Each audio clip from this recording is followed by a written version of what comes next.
Atos, capítulo 13. A primeira viagem missionária de Paulo. Barnabé e Saulo começam o seu trabalho. Na igreja de Antioquia havia os seguintes profetas e mestres: Barnabé, Simeão chamado o Negro, Lúcio de Cirene, Manaém, que havia sido criado junto com o governador Herodes, e Saulo. Certa vez, quando eles estavam adorando o Senhor e jejuando, o Espírito Santo disse: Separem para mim Barnabé e Saulo, a fim de fazerem o trabalho para o qual eu os tenho chamado.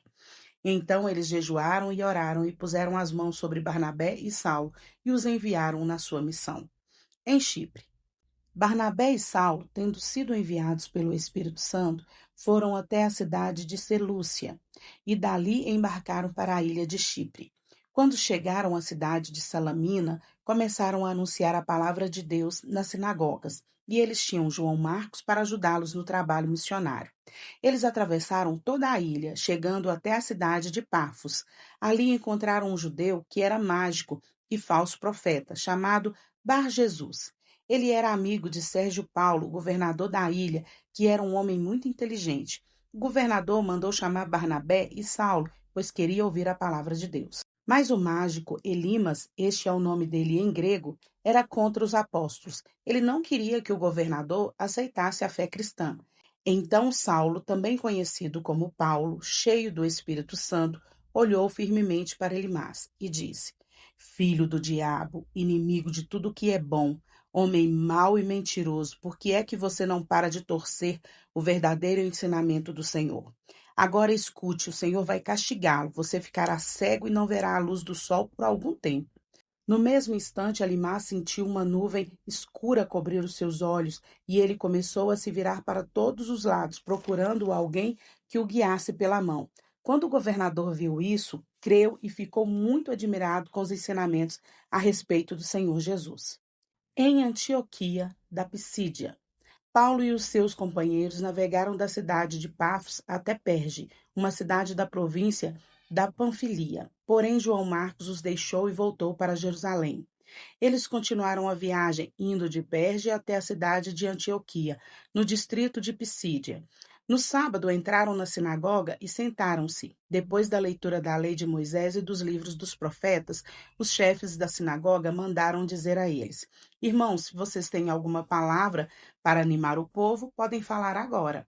Então Paulo se levantou, fez um sinal com a mão, pedindo silêncio, e começou a dizer: Homens de Israel e todos vocês não-judeus que temem a Deus, escutem.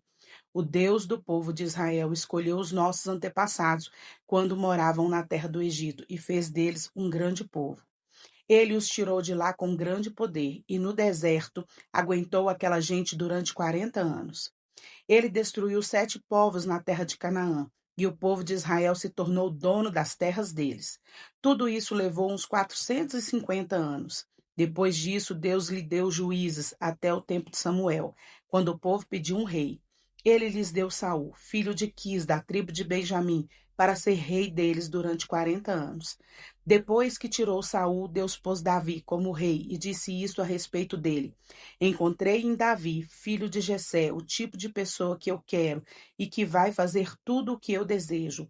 Um dos descendentes de Davi foi Jesus, a quem Deus pôs como Salvador de Israel, como havia prometido. Antes da vinda de Jesus, João Batista anunciou a sua mensagem a todo o povo de Israel, dizendo que eles deveriam se arrepender e ser batizados. Mas quando João estava terminando a sua missão, disse ao povo: Quem é que vocês pensam que eu sou? Eu não sou aquele que vocês estão esperando, mas escutem, ele vem depois de mim, porém eu não mereço a honra de tirar as sandálias dos pés dele. Paulo continuou: Meus irmãos, descendentes de Abraão e também vocês não-judeus que temem a Deus, escutem. Essa mensagem de salvação foi mandada para todos nós. De fato, os moradores de Jerusalém e os seus líderes não entenderam que Jesus é o Salvador. E também não compreenderam as palavras dos livros dos profetas, que são lidos todos os sábados. Mesmo assim, ao condenarem Jesus, eles estavam cumprindo essas profecias, e, embora não encontrassem nenhuma razão para condená-lo à morte, pediram a Pilatos que mandassem matá-lo. Depois de fazerem tudo o que as Escrituras Sagradas falaram a respeito dele, eles o tiraram da cruz e o puseram num túmulo, Mas Deus o ressuscitou e durante muitos dias ele apareceu às pessoas que o tinham acompanhado da Galiléia até Jerusalém. Agora essas pessoas são testemunhas que falam a respeito de Jesus ao povo de Israel. E nós estamos aqui para trazer o evangelho a vocês. Deus fez agora para nós o que havia prometido aos nossos antepassados. Ele ressuscitou Jesus, como está escrito no Salmo número 2. Você é o meu filho. Hoje eu me tornei o seu pai. E foi isto o que Deus disse a respeito da ressurreição de Jesus, afirmando que ele nunca seria destruído pela morte. Eu vou dar a vocês as bênçãos sagradas e certas que prometi a Davi. E em outra parte das Escrituras lemos também: Tu não deixarás que o teu dedicado servo apodreça na sepultura. E Paulo disse ainda: Na verdade, Davi, no seu tempo, cumpriu os planos de Deus. Depois morreu, foi sepultado ao lado dos seus antepassados e apodreceu na sepultura. Mas isso não aconteceu com aquele que Deus ressuscitou.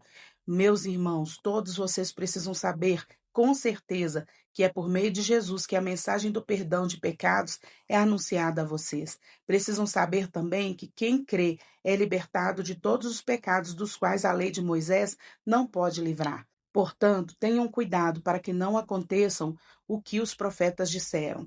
Prestem atenção, vocês que zombam de Deus. Fiquem espantados e morram, pois o que vou fazer agora é uma coisa em que vocês não acreditariam, mesmo que alguém explicasse.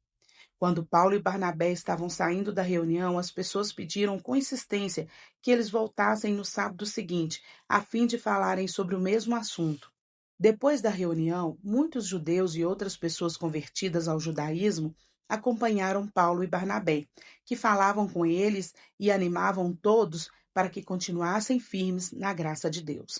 No sábado seguinte, quase todos os moradores da cidade foram ouvir a palavra do Senhor. Quando os judeus viram aquela multidão, ficaram com muita inveja. Então começaram a dizer o contrário do que Paulo dizia e o insultaram. Porém, Paulo e Barnabé falaram com mais coragem ainda. E eles disseram: era necessário que a palavra de Deus fosse anunciada primeiro a vocês que são judeus.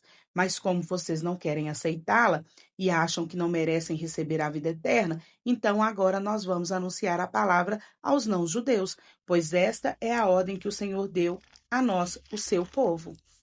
Eu coloquei você como luz para os outros povos, a fim de que você leve a salvação ao mundo inteiro. Quando os não-judeus ouviram isso, ficaram muito alegres e começaram a dizer que a palavra do Senhor era boa, e creram todos os que tinham sido escolhidos para ter a vida eterna. A palavra do Senhor se espalhou por toda aquela região. Mas os judeus atiçaram as mulheres não judias da alta sociedade, convertidas ao judaísmo, e também os homens mais importantes da cidade, e começaram a perseguir Paulo e Barnabé, e os expulsaram daquela região. Então os apóstolos sacudiram a poeira das suas sandálias em sinal de protesto contra eles, e foram para a cidade de Icônio, e os cristãos de Antioquia continuaram muito alegres e cheios do Espírito Santo.